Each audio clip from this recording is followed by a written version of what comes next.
शायद आपको यह अविश्वसनीय लगे, किंतु सच है कि हिमालय क्षेत्र से जुड़े इलाके जैसे सिक्किम, दार्जिलिंग, सिलीगुड़ी आदि इलाके शामिल हैं। वहां म्यांमार से भी बड़ा भूकंप आ सकता है।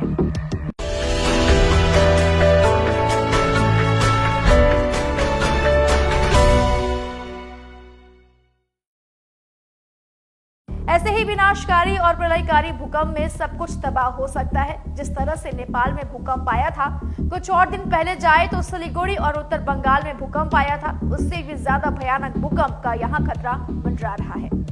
म्यांमार जिस तरह का भूकंप आया था, उसकी कल्पना करने से भी रोंगटे खड़े हो जाते हैं। 2000 से ज्यादा लोगों की मौत हुई, जबकि 4000 से अधिक लोग घायल हुए। यह भूकंप सांगाई फॉल्ट के चलते आया था। इससे म्यांमार और बैंकॉक में भारी तबाही हुई थी। वैज्ञानिकों ने बताया कि सांगाई फॉल्ट बहुत खतरनाक होता है। सिलीगुड़ी और हिमालय गंगई क्षेत्र इलाकों में गंगा बंगाल फॉल्ट है। इसमें सांगाई फॉल्ट जैसी गति होती है। यह फॉल्ट जोन सतह पर भी दिखाई देता है। सांगाई फॉल्ट के बारे में कहा जाता है कि यह एक सक्रिय फॉल्ट है जो म्यांमार में भूकंप का कारण बना। सिलीगुड़ी और हिमाचल क्षेत्र के लिए यह एक चेतावनी है। टावकी, कोपली, डिब्रू चौतांग फॉल्ट जोन है जो गंगा बंगाल और सांगाई फॉल्ट के बीच स्थित है। इन दिनों फॉल्ट के बीच कई अन्य फॉल्ट लाइन है। ऐसी स्थिति में इस बात की पूरी संभावना है कि एक फॉल्ट के सक्रिय होने से दूसरा फॉल्ट भी सक्रिय होगा। आईआईटी कानपुर के वैज्ञानिकों का शोध और संभावनाएं काफी हद तक सटीक पाई गई है। आपको याद होगा कि कोरोना के समय में भी आईआईटी कानपुर ने कोरोना के सक्रिय और प्रभाव कम होने को लेकर एक सटीक संभावना व्यक्त की थी, जो काफी हद तक सही भी साबित हुई थी। इस बार भी आईआईटी कानपुर के वैज्ञानिक यह मानते हैं कि हिमालय और गंगई क्षेत्र में म्यांमार और बैंकॉक से भी ज्यादा अथवा इसके समान भविष्य में भूकंप का खतरा मंडरा रहा है। वैज्ञानिकों का मानना है कि हमें अभी से ही इस दिशा में कार्य करने की जरूरत है, अन्यथा भारत को बहुत बड़ा नुकसान हो सकता है। हमें यह नहीं भूलना चाहिए कि भारत जोन 5 में है। उत्तर पूर्व का शेयर जोन अराकन से अंडमान और सुमात्रा तक के सबडक्शन जोन का एक हिस्सा है। सांगाई फॉल्ट जमीन के ऊपर दिखाई देता है। Every drop of water counts. SBM Gold's water tank is the most sustainable and durable water storage solution available. Our hashtag असली commitment.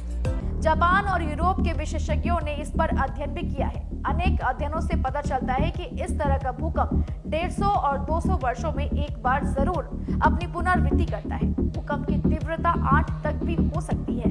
सिलीगुड़ी और हिमालय क्षेत्र को सबसे ज्यादा खतरा क्यों है? इसके बारे में आईआईटी कानपुर के अर्थ साइंस विभाग के प्रोफेसर जावेद मलिक बताते हैं कि हिमालय में फॉल्ट लाइन काफी सक्रिय हो गई है। सभी ने फ्रंटल पार्ट्स पर काम करना शुरू कर दिया है। ऊपर भी कई फॉल्ट लाइन है, इसीलिए हमें केवल फ्लैट सीमा के आसपास भूकंप देखने की आवश्यकता नहीं है, बल्कि इसमें अधिक शोध और अध्ययन करने की जरूरत है। हमें अधिक से अधिक सावधानी बरतने की जरूरत है तथा इस पर विचार करना चाहिए कि भूकंपों के प्रभाव को कम से कम कैसे किया जा सके।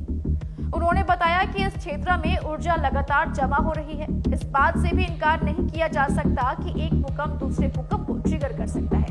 प्रोफेसर मलिक के अनुसार फॉल्ट लाइन की गहराई बहुत अधिक है। यह 100 से 150 किलोमीटर तक की गहराई तक जा सकती है। उन्होंने कहा कि 5, 10 और 20 किलोमीटर की गहराई वाले भूकंप अधिक नुकसान पहुंचा सकते हैं। कम गहराई वाले भूकंप कम गहराई से ऊर्जा प्राप्त करते हैं। बहरहाल आईआईटी कानपुर के वैज्ञानिकों की चेतावनी के बाद इस क्षेत्र में चिंता बढ़ना स्वाभाविक है। भारत सरकार और वैज्ञानिकों को समय रहते इस दिशा में सकारात्मक कदम उठाने की जरूरत है, ताकि भविष्य में भूकंप के प्रभाव को कम से कम किया जा सके।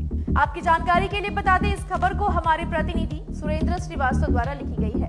खबर समय में अभी के लिए इतना ही। बाकी खबरों के लिए देखते रहिए खबर समय। हर समय खबर समय। धन्यवाद।